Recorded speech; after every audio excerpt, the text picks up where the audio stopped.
Et bonjour à toutes et bonjour à tous, j'espère que vous allez hyper bien. Aujourd'hui, je vous propose de parler de Thunderbolt et de santé mentale. Alors, j'ai fait une première vidéo qui s'appelle Retour de séance, je vous invite à aller la voir. C'était un avis à chaud, mais je suis passé à côté de beaucoup de choses et Thunderbolt est finalement un film qui m'a obsédé depuis sa vision. Aussi, je fais cette vidéo pour décortiquer un peu tout ce que j'ai loupé et toutes les choses auxquelles le film m'a fait penser et tout ce que ça m'a évoqué et tous les thèmes qu'il brasse.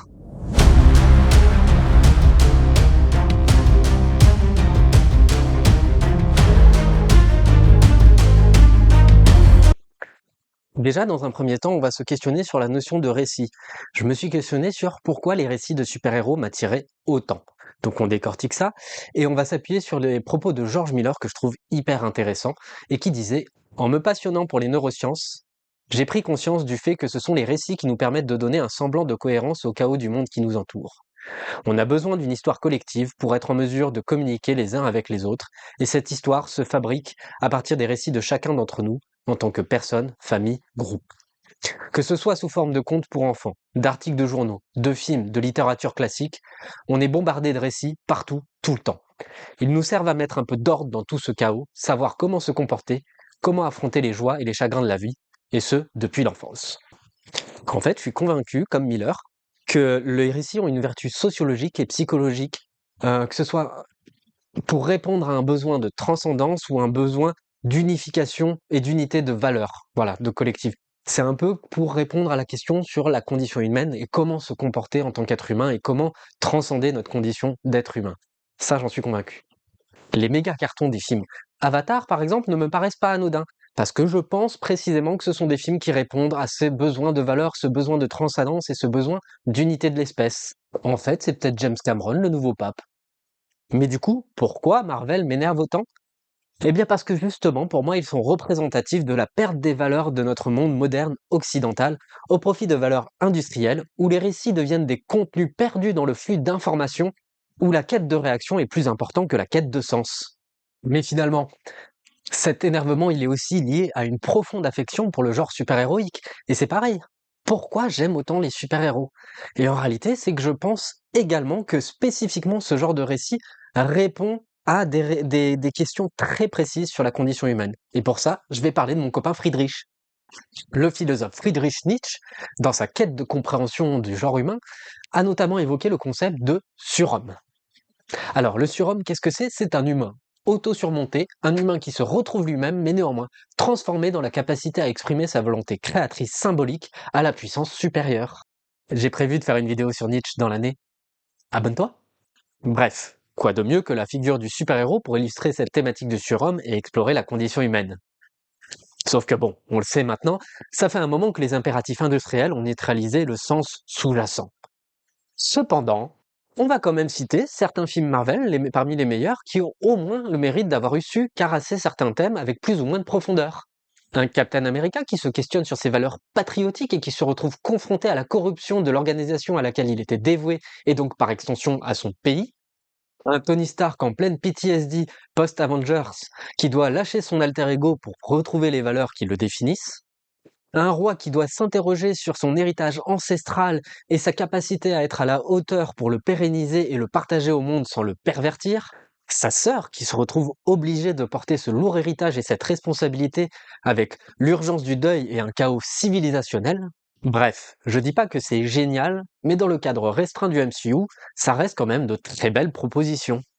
Bon, il y a eu aussi des trucs beaucoup plus dispensables, mais en même temps, il y a eu plus de 35 films, et ça fait presque 20 ans. Eh oui, le MCU a débuté en 2008 avec Iron Man, donc ce qui fait que dans 3 ans, le MCU aura 20 ans. Et un an plus tard, Avengers Endgame aura 10 ans. C'est un point fort de Johnny. C'est le dernier rayon de soleil. C'est dans ce contexte d'un MCU vieux, usé, fatigué que débarque le 35e film Marvel, Thunderbolts, ou comme son nouveau titre l'indique, les nouveaux Avengers.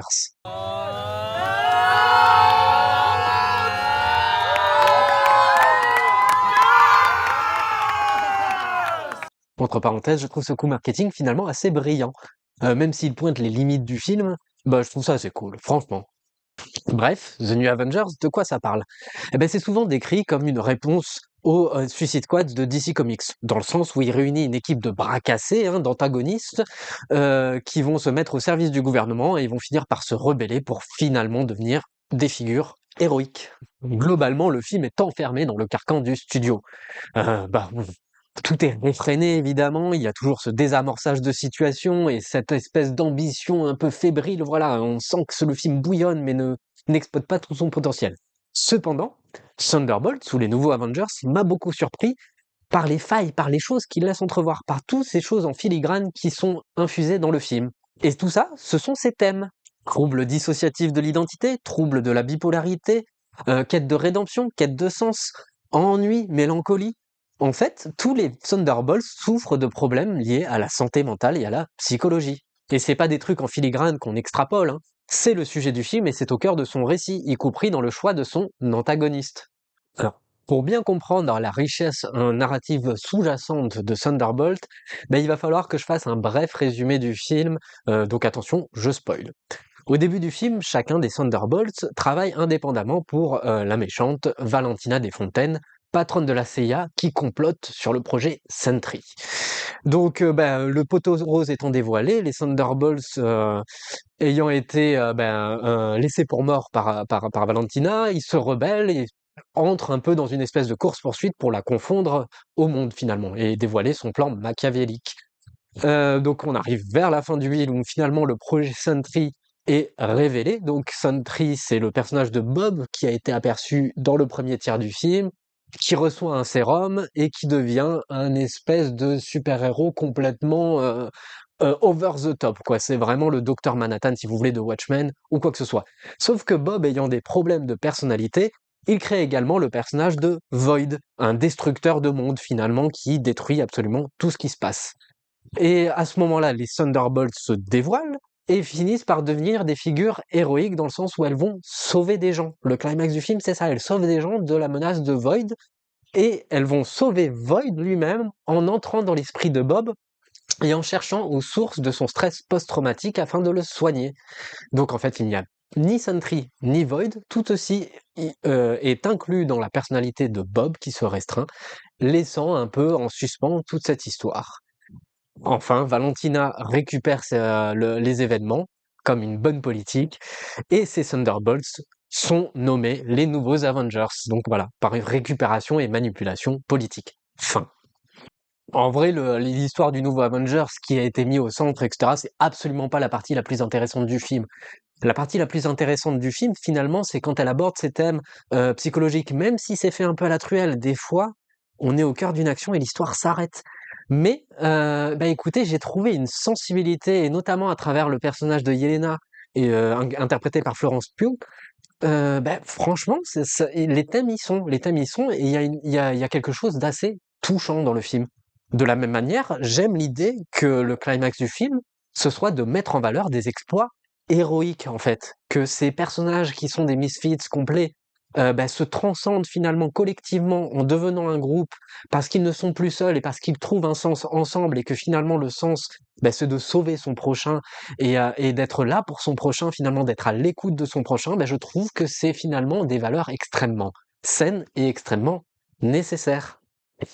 C'est là où je voulais en venir finalement. C'est important de parler de santé mentale et c'est super qu'un film de cette envergure-là, finalement, avec un studio comme celui-là, finisse par en parler. Parce que la santé mentale nous touche tous, partout et tout le temps. On vit dans un monde vraiment avec une perte de valeur globale, avec un chaos civilisationnel qui nous entoure. Donc c'est ok parfois de perdre pied, c'est ok de dire ça va pas bien, à partir du moment où on ne laisse pas ça définir notre identité et qu'on entre dans un processus de résilience et d'écoute collective. Donc c'est important de pouvoir dire à tout le monde: «Oui, vous pouvez parler de votre santé mentale, oui, ça a de la validité, ce que vous ressentez a de la valeur, ce que vous ressentez compte». Donc je suis là vraiment pour dire du fond du cœur: parlez-en, vous n'êtes pas seul, voilà, essayez de trouver des oreilles attentives, pas trop, ne voilà, c'est ce qu'il faut, c'est trouver le juste équilibre entre, s'exprimer Et entre savoir aussi être dans sa propre résilience et dans son propre questionnement et de pouvoir lutter finalement et de pouvoir conscientiser tous les problèmes mentaux qui peuvent arriver, la santé mentale, c'est comme une grippe ou un rhume. Ce sont des symptômes, ce sont des choses bien réelles et tout le monde est absolument touché. Et on a des processus de déni qui font que on crée des biais cognitifs et des choses qui nous permettent de surcompenser ou quoi que ce soit, mais finalement, le mieux, c'est de les affronter, c'est de leur donner une validité et de leur donner une existence. Parce que si on leur donne une existence, eh bien à ce moment-là, on peut mieux vivre avec, la combattre et finalement vivre mieux. Bref, je vais m'arrêter là, ça mériterait d'être beaucoup plus développé et beaucoup mieux développé. Mais voilà, en tout cas, c'était mon deuxième ressenti et c'est les points sur lesquels je voulais appuyer en parlant de Thunderbolts. Donc voilà, je vous dis pas que le film est parfait, hein, je vous dis même pas ça. Voilà, contrairement à ce que j'ai dit, c'est un film que je vais revoir justement pour revoir à l'aune de cette thématique-là et pour réapprécier finalement les choses qui restent. Mais en tout cas, c'est bien quand même qu'un truc est abordé. C'est loin d'être Suicide Squad, au contraire. C'est un film beaucoup plus sain et beaucoup moins irrévérencieux et beaucoup plus avec un peu d'audace. Donc rien que pour ça, merci au film. Et voilà, je vous invite un peu à vous faire votre propre avis et encore une fois à prendre soin de vous surtout. C'est le plus important. Prenez soin de vous, prenez soin de votre proche. Prenez le temps d'écouter, vraiment d'écouter sans juger, d'écouter pour comprendre, voilà, d'essayer de comprendre, de vous comprendre vous-même, de comprendre les autres, d'être un peu plus sympa, quoi, voilà, d'être un peu plus sympa, c'est vraiment ce que m'inspire le film et ce qui me semble important dans le monde dans lequel on vit. Voilà, ce sera tout pour moi, c'était Biscuit Pilgrim. N'hésitez pas à commenter, à dire si vous avez ressenti ces choses-là, si vous avez un avis contraire. N'hésitez pas à vous abonner à la chaîne, à voir les autres vidéos, bref, voilà, ça c'est le marchand de tapis. Mais dans tous les cas, je vous fais des bisous, prenez bien soin de vous et de vos proches, c'est le plus important. Ciao. Il y a un truc qui cloche chez moi.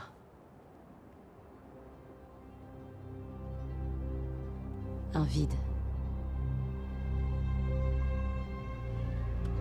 J'ai cru que c'était suite à la mort de ma sœur. Mais ce sentiment a grandi avec le temps. Un sentiment de néant.